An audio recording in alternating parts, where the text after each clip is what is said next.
Hey, it's underscore of the Time Pals. This week, Shadow Spartan brings us a two-part look at Magic the Gathering controversies, and we introduce a mighty new pal named Boosh.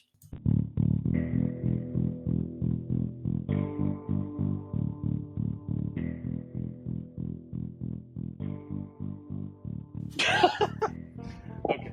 Good news, everyone! You are listening to the Time Pals podcast, a monthly episodic podcast where we, the super best friends, cover a wide array of topics, from the freaks and geeks of the information superhighway to legends of the squared circle, and to the darkest corners of the nerd jungle where few fear to tread. But we don't talk about Hilldale. We all know that it's nothing but a breeding ground for tranks, lobos, and zipheads. Anybody get that reference? I'll take that as a no. Maybe Johnny Mnemonic. Back to the Future Part 2. Anyway, welcome, travelers. I am one of your bestest time pals. I make up 1/3 of the Lakeside Killers. I am Brett, the Bortman Baker, a.k.a. B-Dub, a.k.a. Mountain of Man, a.k.a. Brett, the Fudgy Homo Erectus. That's right, Bortron 3030. No, that's okay. No applause, nobody? Okay. Tough time-space continuum.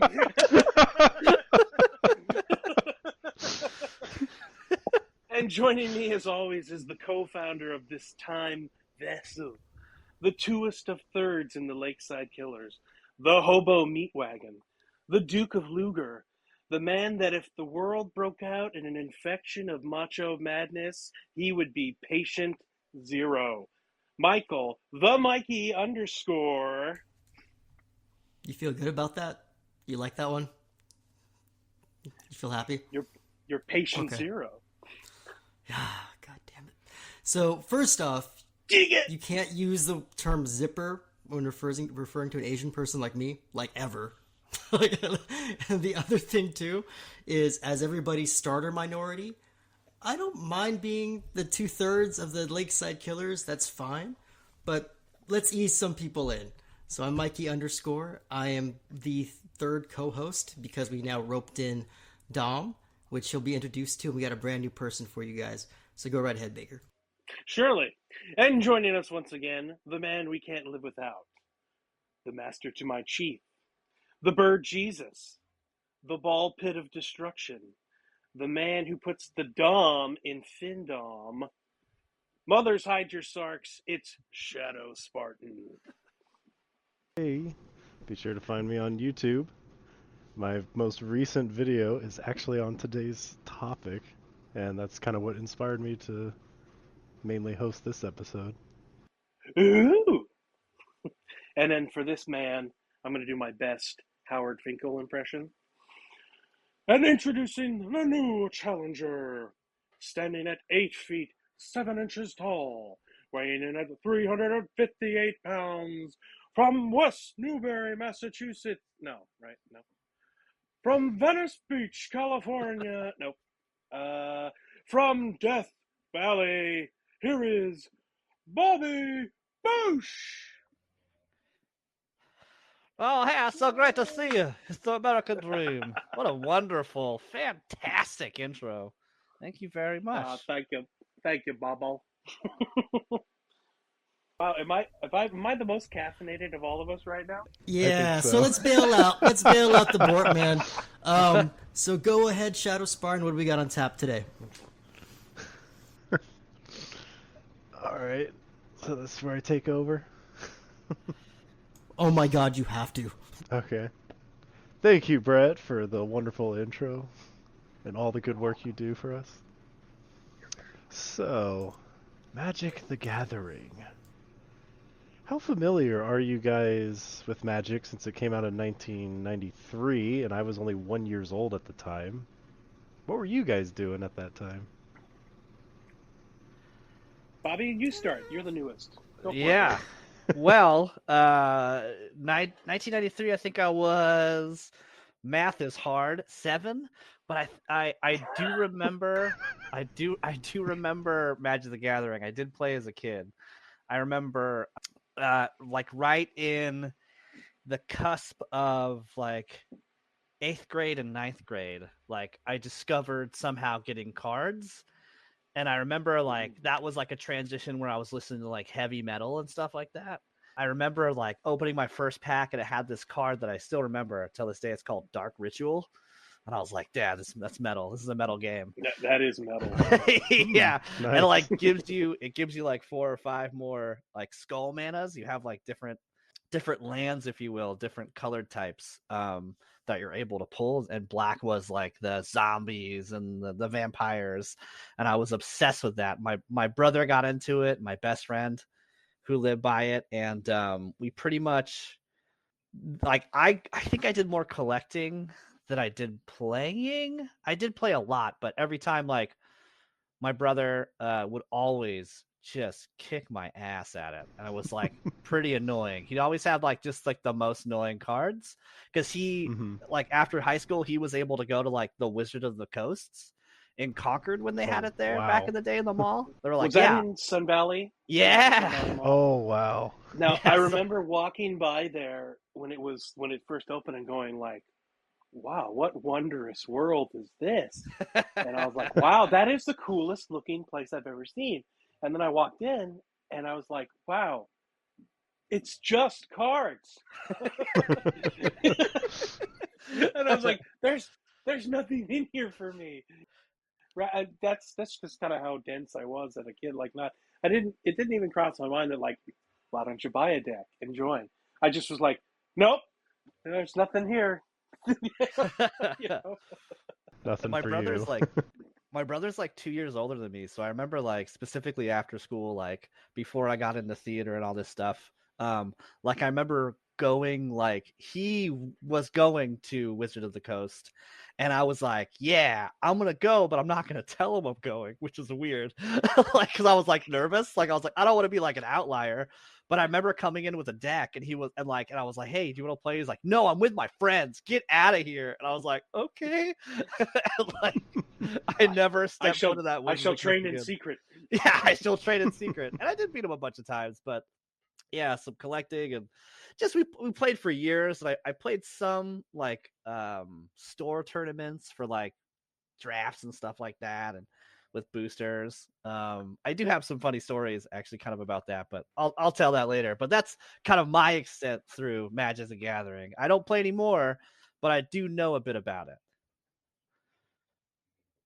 Yeah, and Anything, like I said, Mikey? I saw it at the mall, and it was cool. But then like later on, I saw it as like getting into the kind of the video game. Wasn't there a lot of Magic video games coming out too at a certain point? No, I don't think so. I think there was like a Might and Magic and like other magical games, but I'm not sure if Magic the Gathering really put out any games. Not like the Warhammer or like the Warhammer series or anything like that. I think it was just like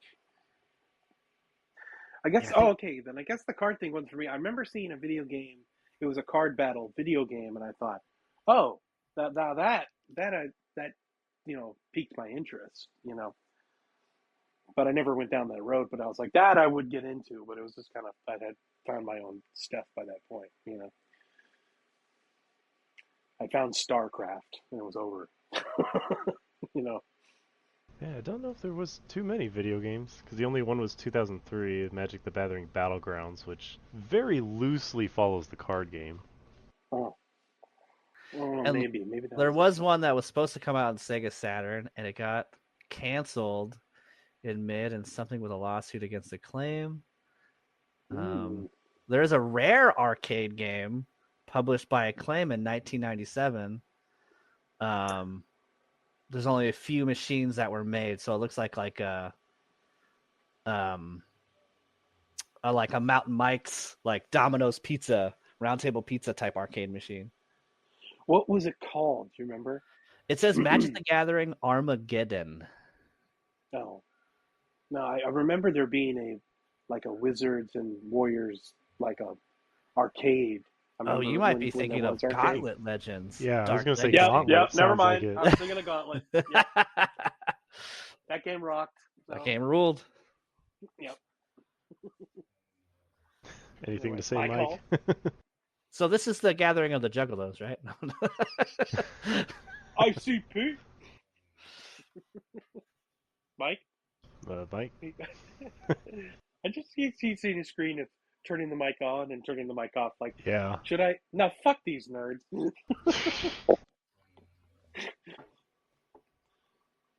I'm sure he'll leave and then come back. No, maybe. No, we're still recording. So, Okay. Don, you want to just keep going? I'm up. Mike? Mike? Snake? Snake? Snake! Snake! Ah! Snake! Snake! Snake! Yeah. Alrighty. He's gonna Okay. do a little run in at the end. Yeah. Who's that? Dun, dun, dun. So, It's Cain! It's Cain! It's gotta be Hellfire and Cain. brimstone! so I guess the only thing to add for me is when I first got introduced was the video game Magic the Gathering Battlegrounds. But at the time, I didn't know that it was a card game. I was just like, oh, this video game is pretty cool. And then when I heard about the card game, I thought, oh, that's pretty cool. They made a card game out of this video game from 2003. And I found out it was the reverse. And I was like, oh, this card game's been around for a while. But I never bought any cards or even tried to look into it more until college, where I had a roommate that played Magic the Gathering. And then that was where I played a couple of games with him and our other roommate. We did a 1v1, which was interesting and pretty awesome. cool. Is But that then- like, Bobby, put it in Wrestle Talk for me? Is that like a fatal four-way? It's a tornado tag. It would be like a tornado. Okay. Triple Anybody threat. can jump in. Yeah, triple threat. And yeah, you can attack anybody. As long as you can put it in wrestling terms, I'll always understand. Yeah, Okay. and a lot of it too is like, you ready to team up against this one guy who's probably a little bit stronger and might have more expensive cards? Yeah. Well, that's what we did. The two newbies were like, well, obviously target the veteran here. Smart. Yeah, that was about it with Magic, and then the only other time is when I played Dungeons and Dragons with a group, and if I got there early, a lot of them were playing Magic the Gathering before our campaign. Sick. So I feel like I'm surrounded by Magic the Gathering people, but I have never thought about going down that rabbit hole. Yeah, well, Bobby, So- you were big on D&D, though, right? Still am. I still play every week. Yeah. Oh, snap. Yeah. have Super. to- I super into You got room? it. We're actually. Let me know. Let me know afterwards, because there's a guy that does he's a great guy. But he kind of just starting out, and he's fantastic. But they also write like mini scripts for horror movies and sci-fi movies. Like they have like a Reddit group, and they all do it. So like that's where they kind of started from. My brother invited me, so, and we're starting a new campaign soon. So if you're serious, let me know. Well, I've never played before, but I've been watching some stuff, and I'm like, I definitely want to give it a shot. I definitely want to try. Oh, it's awesome. You know? It's really, really great. It's very, yeah. Can't say enough about it. Same with Magic. You just can't Before we find get like off topic. yeah.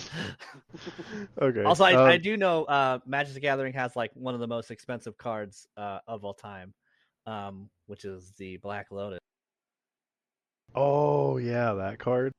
Yeah, I sold mean, it's for overpowered. $511,000, and it's Gives you overpowered as heck. three land cards, dude. Come on, that's overpowered. Yeah, yes, it is.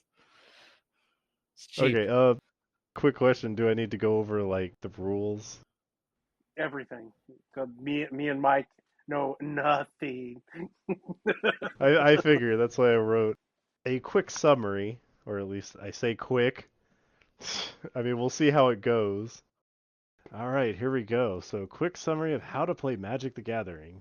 You use a deck of 60 cards, you draw 7 at the start, play 1 land card per turn to use as mana, to cast spells, you use the mana, attack your opponent with creatures or use them to block your opponent's creatures. There's 6 different kinds of spells, but I won't go in depth about that.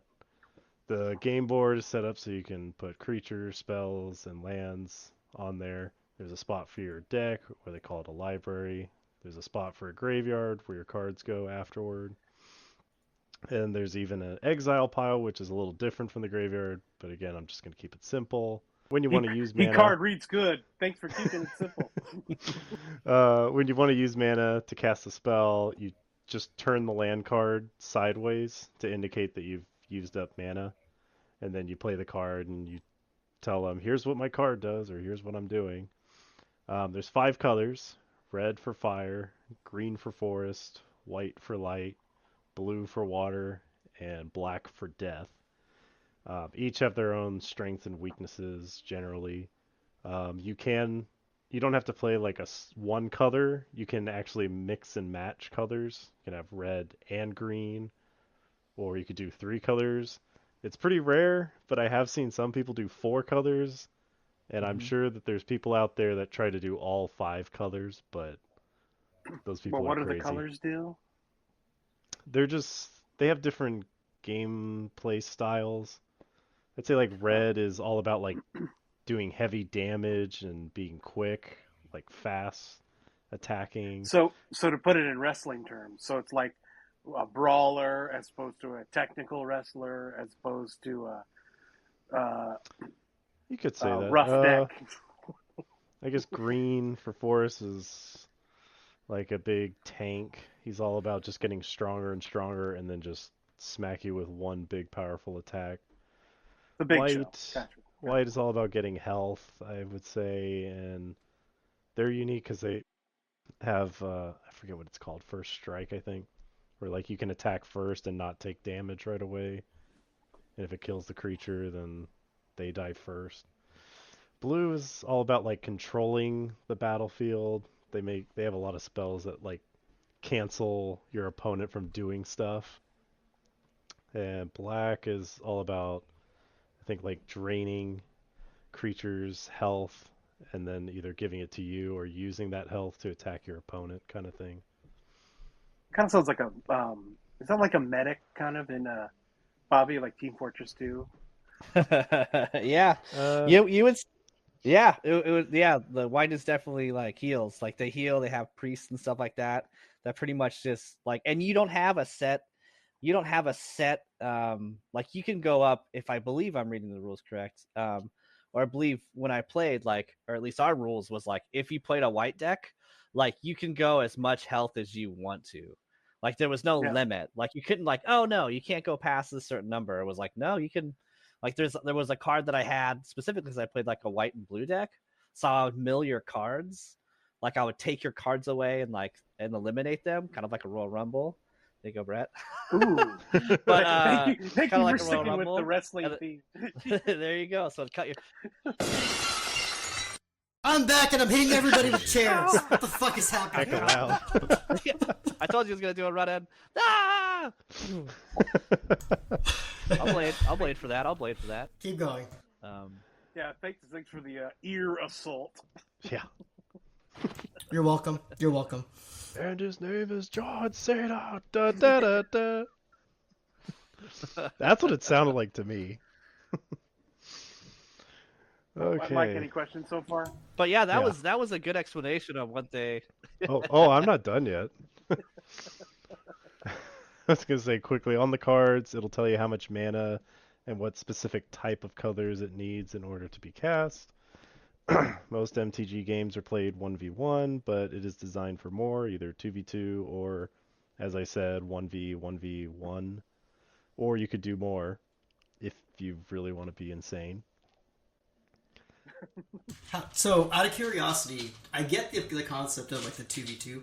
When you're like 1v1v1v1, how do you actually decide who attacks who? Is it just like a free-for-all, or is it there's an Well, order? I mean, I'll explain in a bit, but it's basically you just say these creatures are going to attack this player, and then that player will decide if he has creatures. Okay, I'm going to use this creature to block this creature. And the creatures that don't get blocked deal direct damage to the player, to their life points. See, this is why me and Baker never got into this kind of shit. It's a no, not even kidding. Yeah. One, it's a lot of math. We both graduated from Ignacio Valley High School, and then two, I don't know if you had the same kind of thing, Baker, but I collected very briefly. There was a system called the Versus system, which I think it's the same Wizards of the Coast guys, but I don't know. But it was based off of DC and Marvel. And I bought a package of one on accident because I was trying to buy some other stuff. And I opened it up and I'm like, oh, it's a fucking card game. So apparently it was made for guys like me where it's supposed to be super simple, not a whole lot of anything, just regular addition and subtraction. And I could not get it. I could not understand it. And I literally kept buying cards because I kept thinking, well, one of these days I'm going to understand this and I want to be ready. And I was never ready. Like, so there's a box in my house. I don't know how many cards. We're talking like 200 cards in there. Don't know how to play a single one. Not a single fucking one. They might be worth some money by now. Wow. No, fuck that. I did that thing though where like, I don't know if you guys collected baseball cards as a kid, but I did that thing that I did as a kid where like I would put my baseball cards down and like, you know, this guy is, you know, playing home, this guy's playing, you know, catcher and blah, blah, blah, blah, blah. And I did the exact same thing. And I'm in my, I'm like 19, I think, when that game came out. I'm just like, I'm like lining them all up as if I knew what I was doing to practice. Never understood a single word. It was 1v1v1v1, and they were all me. Like Venom's catching, Spider-Man's pitching. I literally would just have them like the artwork like standing up against each other and be like, oh, this one's way cooler. Then I'd knock the other one down and be like, I think I get this game. But please continue. I'm just saying I tried and it's not made. You have to be a certain kind of wavelength. You know what I mean? To want to sit there and understand and like actually figure it out. And Magic's been around forever. I'm pretty sure they've tried to dumb it down for my dumb ass. It's like that dress, like, you know, is it blue or is it gold? And like, it's only made for people who see the dress as gold. But me and Mike see it as blue, and it's like, I'm sorry, you can't play this. You can't play cards. It's just not meant for your brain. We saw the dress game and we were like, we are going to suck at Magic the Gathering. You saw the future, just one glimpse in a mirror. Do I need to go through the different phases of like sitting down and how you actually play? Do you guys really want to know? Okay, let's remember that you're talking to me and Brett, so fucking yes, and if I hate it, I'll cut it out. Okay. Yeah, wait, so you can stand up and play? I suppose if you wanted to, but probably not. They'd probably be like, nah, sit down. Okay, I thought that sounded like it mattered. Alright, so each turn has different phases, starting with the beginning phase. You untap all of your cards, which is put them all upright. Then resolve any abilities that, if the cards say at the start of your turn, then you'll use those abilities. And then you draw a card from your deck. Next phase is the main phase. This is where you can add a land card from your hand and cast as many spells as you like, so long as you have the mana for them. Then next is the combat phase, and here you decide which creatures are going to attack the enemy player. Your opponent will then decide which creatures he wants to use to block which attackers, or he can just decide not to block and take the damage. But keep in mind, if you just summon a creature, then that turn, then they get what's called summoning sickness, which means they can't attack that until your next turn, unless the card says otherwise. And that's kind of a common theme, is here's technically the rules, unless a card says otherwise in the description. And believe me, there's a lot of exceptions to cards, and it gets so annoying. So is it like Uno where you kind of have your house rules? You don't really have to follow everything exactly? Sometimes, but it depends on what those rules are. But usually it's just, but it's like, there's so many cards that like skip this rule that you start to think that is the rule. And then people go, no, this is what the actual rules are. It's just there's so many cards that make that exception that you forget what the actual rule is. Interesting. Yeah, let's see. Now, exactly how combat phase breaks down is this. You declare the beginning of combat. You have to say it out loud. Some cards have abilities that say at the beginning of combat, and then their ability activates.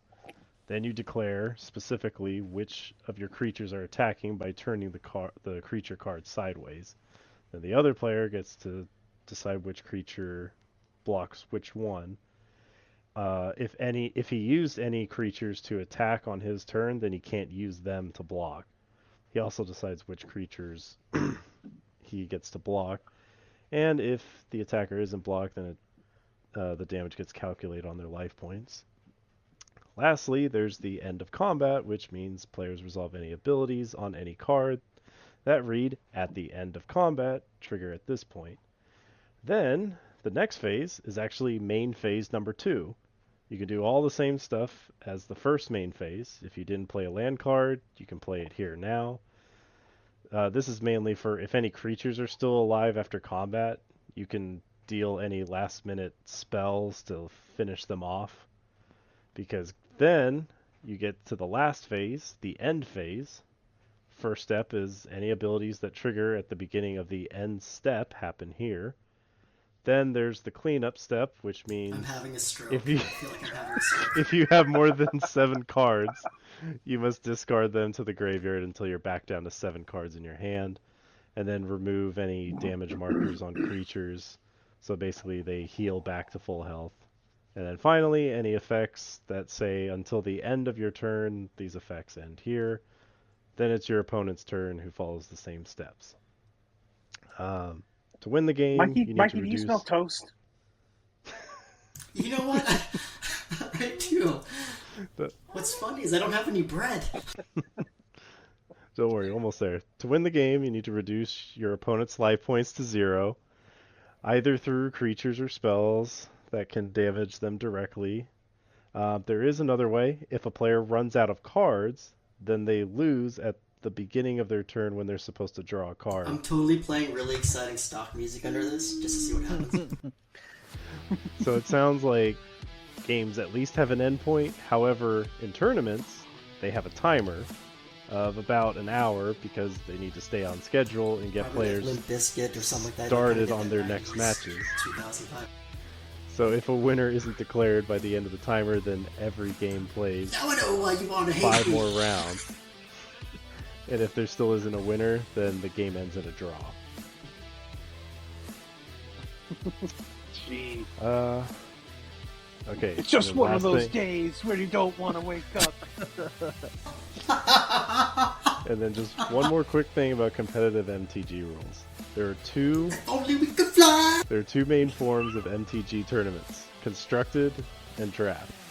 Constructed is players build their own deck before the event, and depending on the Godsmack event had a few of rules, those, right? Scorpion King and stuff. which might have a list of banned cards or limit players to specific types of decks. Like, you can only use cards from the most recent release I sets. told you this once.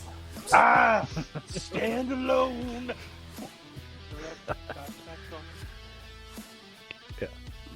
Almost there. Draft is, or they call it limited, are events where players have to construct a deck at the event. And this is usually they sit in groups in a circle, and each player will open up a fresh pack. And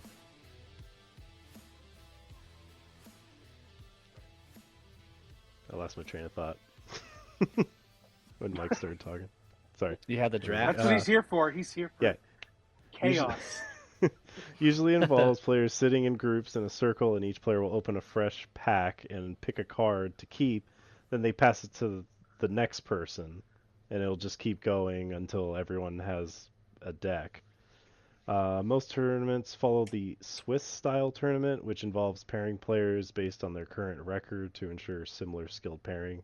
It's like everyone Not the starts at Swiss. 0-0, and then if you I totally thought I misheard him. I'm like, Swiss? No, style. that can't be a thing. So if you won a match, you play against someone who also won a match, and then if you lost, you play someone who lost. So it tries to stay similar pairing.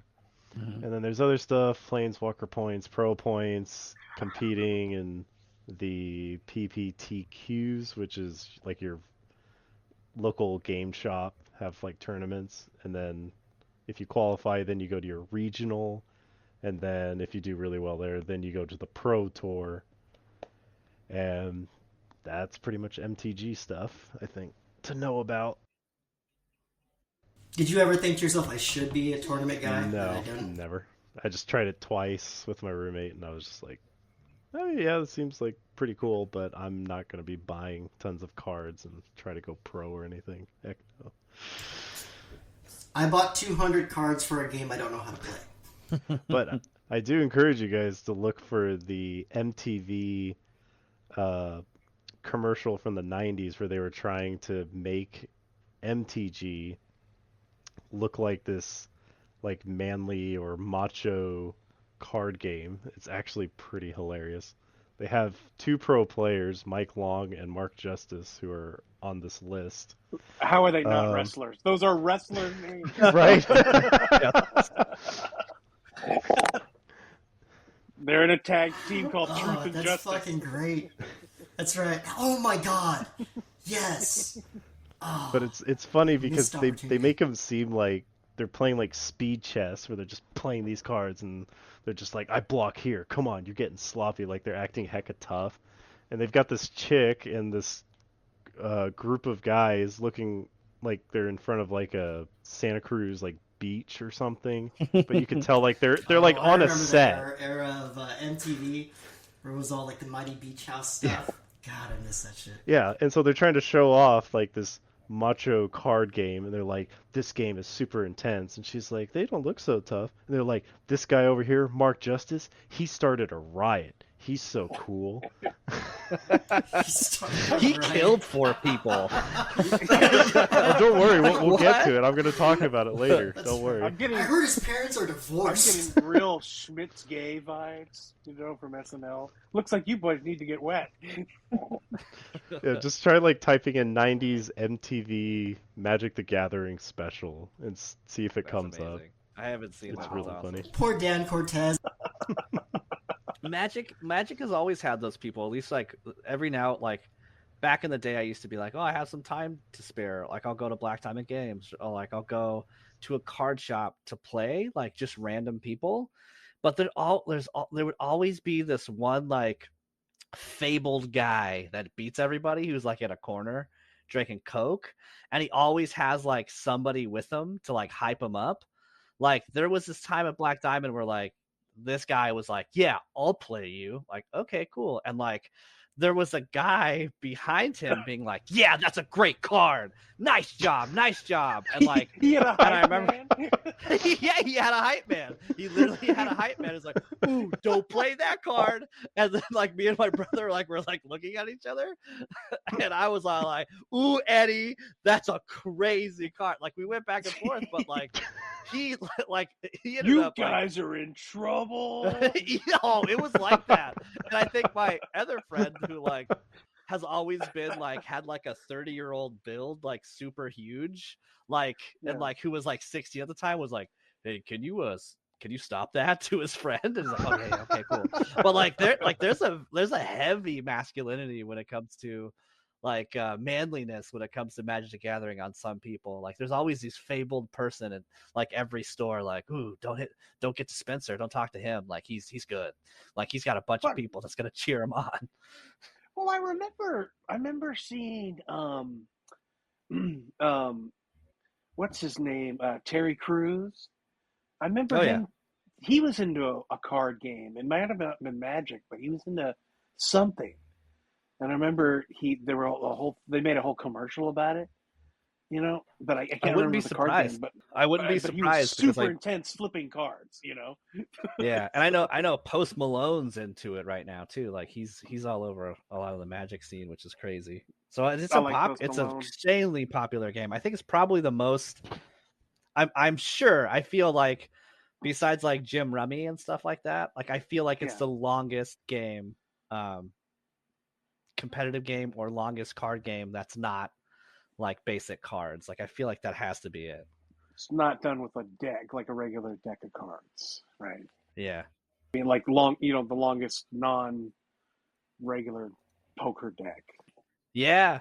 Honestly, but when I look up like famous, like quote unquote famous celebrity Magic nerds, it's guys that you would think like your Seth Rogen's, your Patton Oswalt's, but then you have like Nathan. I guess Nathan Fillion's kind of in that nerdy Well, subculture. handsome Then you have, like, McDreamboat, yeah. right? But then you have like Brandon Routh, yeah, like Superman, former Superman places. Brandon Routh. Joseph Gordon-Levitt Also places. handsome McGrab butt, you know? Oh, they're all handsome. Incredibly They're all handsome. handsome. Yeah, they all are. Yeah. Yeah. I mean, It's funny because the massively list handsome. I'm looking at, the list I'm looking at, it's like you think, you know, Seth Green, and then for some reason Jason Alexander, and then out of nowhere it's Newfound Glory, like all of Newfound All of Glory Newfound and Glory? Yellow Card. Yeah, I'm just like that's it comes out of Excluding the nowhere. bass player. Yeah, right. It's like you better include everyone, Zach. When I said everyone, I mean guitar tech, seamstress. Well, that's the Oh. that's the insane virus that is Magic the Gathering. Like as soon as you play, like you want to play against more people, but you also want to like teach people how to play so you can beat them. It's like, yes, let me show you how to play. Oh, I killed you! Like, I think Do you know how to play the Versus series? Because again, 200 fucking cards. Well, I think that's cards in general. Like Mikey, remember with Rat Screw? You know, where we got everyone into Egyptian Rat Race.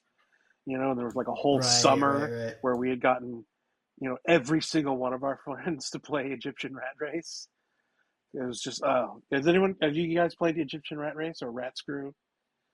I've it's heard like, about it's it. like, I don't think I've ever played it's like multiplayer war, like the card game war. It's the same kind of thing. It's just if you get a card game you can have a lot of people that's addictive enough, it's got a great idea, you know. You can get everybody. It's like that for anything though. Like you immediately, because obviously your core group of friends are all going to be. You hope they're all into the same kind of geeky mold. So if you get something like Magic, your immediate reaction is like, "Well, fuck! I hope I can get everybody else into Magic because I'm having fun." And two, if you're new and I can teach you, just like Boosh was saying, I'm going to kick everybody's ass. You know what I mean? There's an excitement there. Like that's how I got into fucking World of Warcraft. Yeah. I was not a Warcraft guy, but like 2-3 people that I knew were like, "You got to play this game." Like, fuck it, I'll try it. I got sorta hooked, kinda, and then out of nowhere it was just like, hey, we need you to play like on Sunday at 9 a.m. You know, because we need this guy or that guy, and then I was out. You know, then it became a job. But until then, 100%, it was like, let's teach Mike how to, or in this variation, let's teach Mike how to play World of Warcraft. I got in there and I'm like, this is pretty fucking fun. I get to drink and goof around with my buddies. Throw fireballs all day. 100% understand why Magic has that hook completely. Yeah. I mean, at one point I was spending like not to be like, I was working and I think I was living like 14 or 15. For some reason I was getting like Social Security from my dad, so I get like $500 like a month because he was in the military somehow. I don't know what it was, like 14, 15, and I was like, cool. But I would spend. I just liked that he was in the military somehow. Now that I think about it, he was in Vietnam, and he I feel fought terrible. so that you could get those Magic cards. That's why he was in. I don't know what war it was. World War. My Vietnam. father is now buried in Arlington, so I couldn't play Magic the Gathering, assholes. Yeah, I don't know. He was like in the War of the Alamo or something. Something like that. But Where the Alamo? But My I would dad spend wasn't face down in the dirt so that you could flip that monster card, baby. Now, if you excuse me and my Misty Rainforest card are going home. Right before he died on the battlefield, I hope my son could play Magic cards. But I would spend like legit all of the $500 like on Magic cards. Like I was addicted. Like I would spend, and I would have no.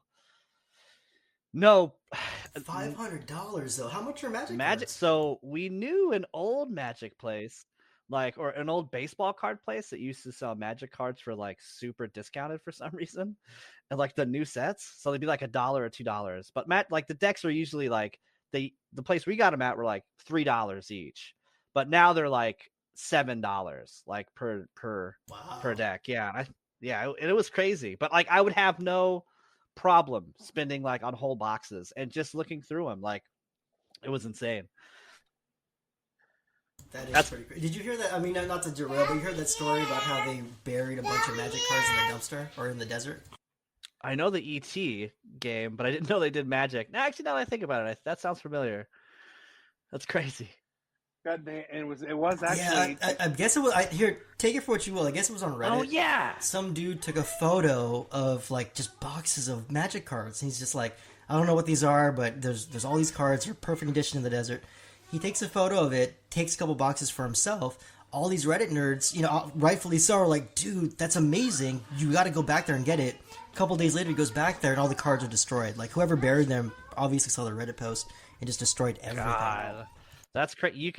If it's like, I think I remember I saw that actually on Reddit. You can literally take those cards, like open up any shop on the side of the road or anything like that, or just like, and sell those cards $4 each, and you'd make so much money. You'd make so much money. Like everywhere has Magic cards, like baseball shops, like just because like that's crazy. Yeah, but you'd be ruining the business of the guy selling strawberries next to you. And that's just not cool. Do I buy strawberries? Put your hands together. You put your hands together. It's strawberries like and that. You can buy a deck. You have to buy a basket of strawberries. Work together. You will get somebody. You know what I mean? Somebody will turn their car around. I guarantee you. Absolutely. So, Boosh, did you do tournaments too, or did you just mostly just play? I did some tournaments. I did like a couple tournaments because like after I collected so much and I spent so much money on them, like I only had that like stipend or whatever from my dad for like a year, and I would spend like that, but then I like didn't have any money. But I started working though, but I realized that like the amount of money and living on my own since I was like 17 was like, I gotta like go figure something out. So like that's when I kind of figured out drafting, like where you just pay $15, I think it was like $15 or $20. Like everybody pays $15 to $20 to get into the tournament, but it also buys you like 5 packs. And so that's like what Shadow Spartan was saying, like you can open up a pack and like each one, like it's like, all right, left, right, front, are you ready to open up this pack?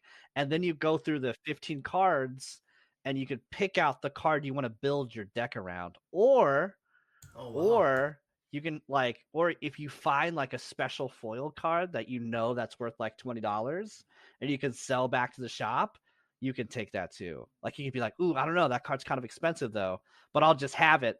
And like if somebody passes you that card, you can take their card from the deck that or the pack that they had. It's very interesting. So hypothetically, this is a question for Shadow Spartan too.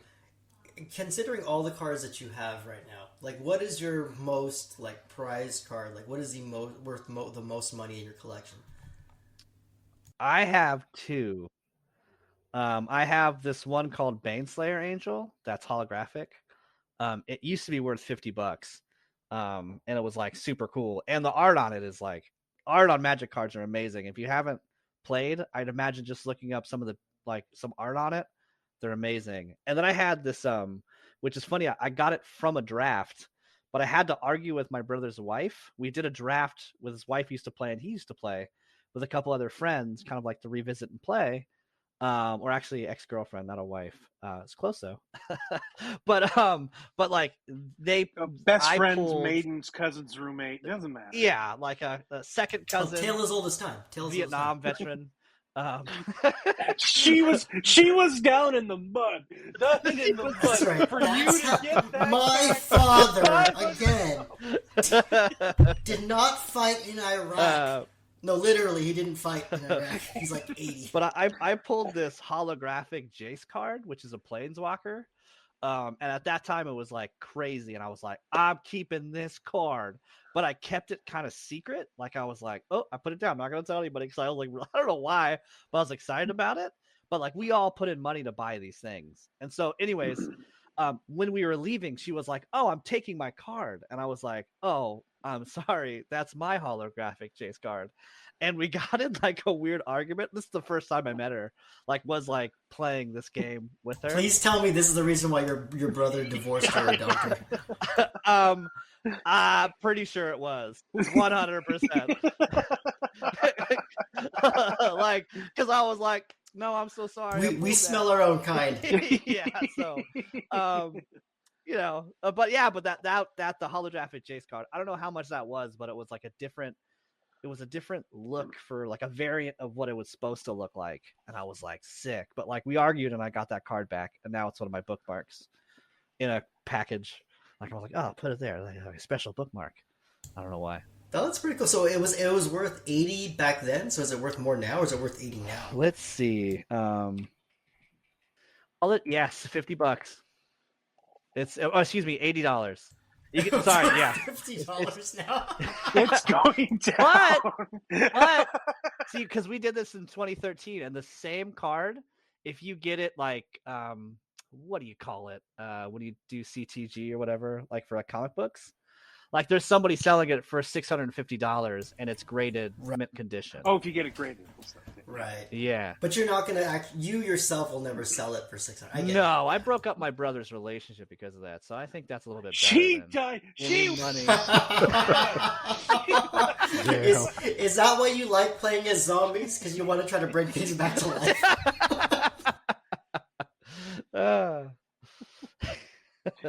But that's the competitive stuff that I did. I pretty much did that, and then I got stomped every time. People just kept on picking flyers, and I was like, oh, there's a trick because you can't block flyers without a flying one. And I was just like, every time I played, and I was like, oh man, I'm just getting my butt kicked by people doing flyers. And I never played flyers. I never was like, yeah, now I'm gonna play it. But I was like, nah, I don't have much time, and I got a full-time job that took everything away.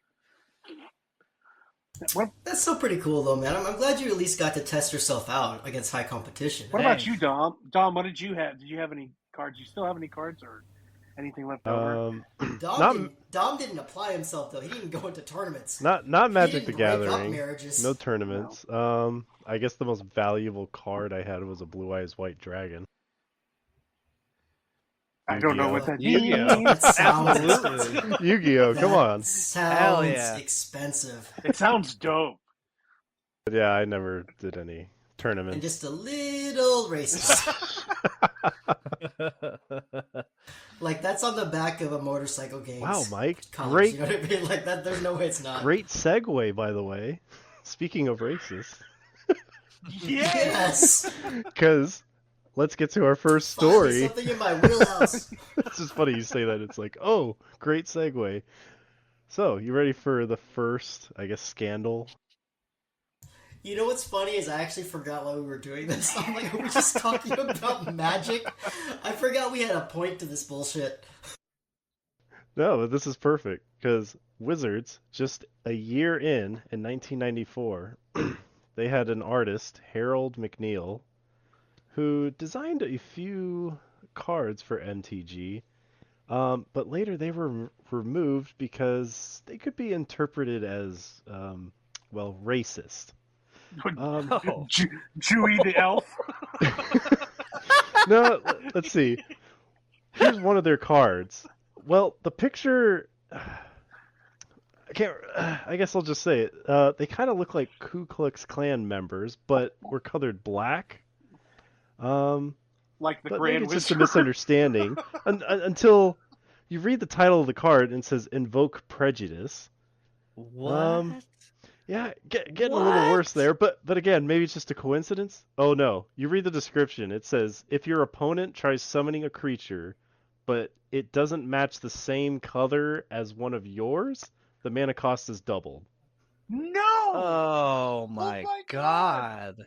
And the worst part of it is every card has an ID number.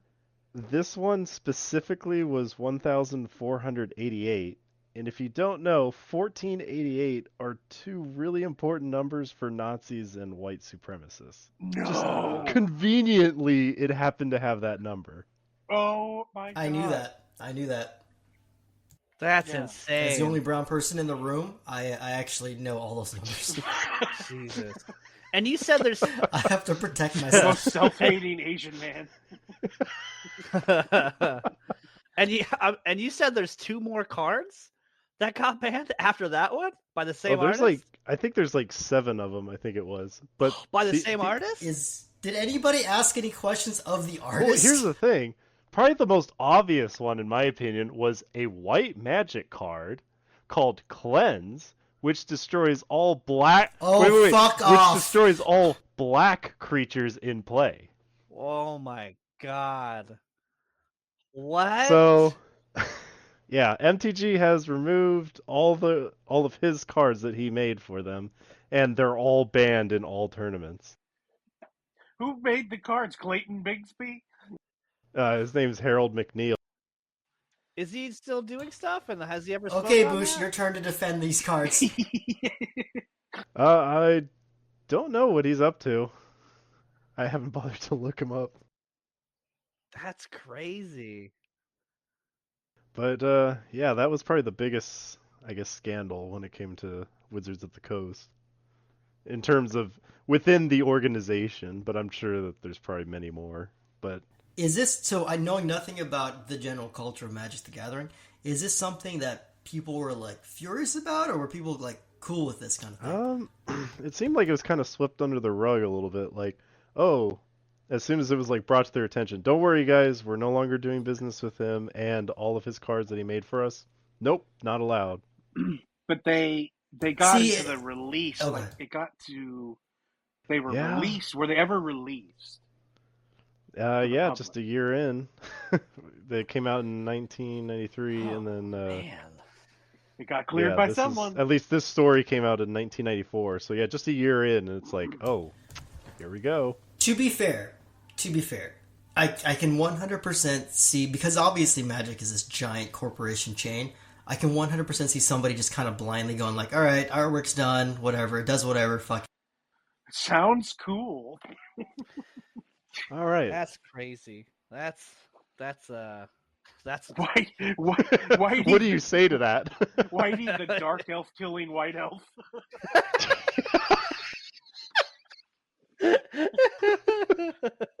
I'm gonna use my white elf to. No, maybe that's not a good idea to say. yeah. I would like to eradicate. Whoa, Look, what? Wait, you As can, CEO of Magic: The Gathering, I will 100% say that we've gotten rid of the racist cleanse card. But here's the thing: the heritage but not hate card still allowed tournament play. Go ahead. I was gonna say white elf uses curb stomp. I'll see myself out. Okay, muting, and it's been fun, guys. I'm not on the part of the show anymore. So my next edit, delete.